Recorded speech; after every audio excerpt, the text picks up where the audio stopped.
Hello, what's up guys? Andito po ako sa loob ng MOA Arena dahil manonood ako ng Game 6 ng SMB laban sa TNT. And ayan guys, papasok na ako sa loob kung saan ako dapat uupo. Bali ito po yung bumungad sa akin dito sa may upper box na area. Nakita ko na agad ang basketball court ng MOA Arena. And ayan, tamang upo lang muna tayo habang hinihintay natin magsimula yung Game 6 ng PBA Philippine Cup Finals dito sa loob ng MOA Arena. And syempre habang nakaupo tayo, meron tayo dyang popcorn na kakainin habang nanonood ng PBA. And ayan guys, maya konti magsisimula na ang jump ball ng SMB at TNT sa Game 6 ng PBA Finals. So ang maghaharap dyan si Junmar Pajardo at si Brandon Ganuelas Roser. Ayan, magsisimula ng jump ball, lumapit na ang referee. So yun, nakuha ng SMB yung bola, balihawak po yan ni Chris Ross ang bola at itatawid niya dito sa kabilang court dahil dito sila mag-shoot ng kanilang basket.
And ayan guys, warm up muna dito yung player ng SMB at TNT kasi maya mag-umpisa ng third quarter.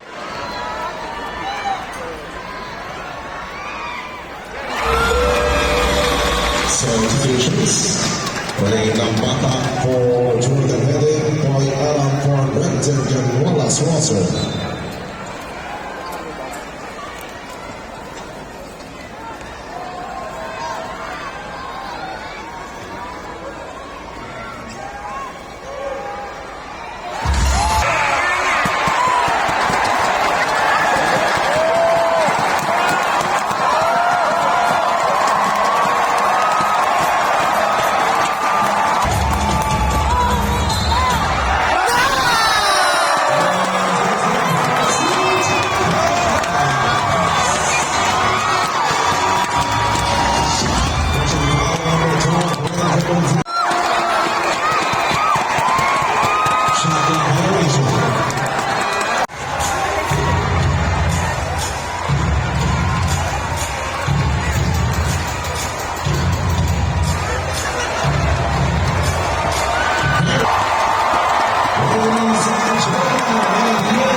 Yan guys, champion po yung SMB.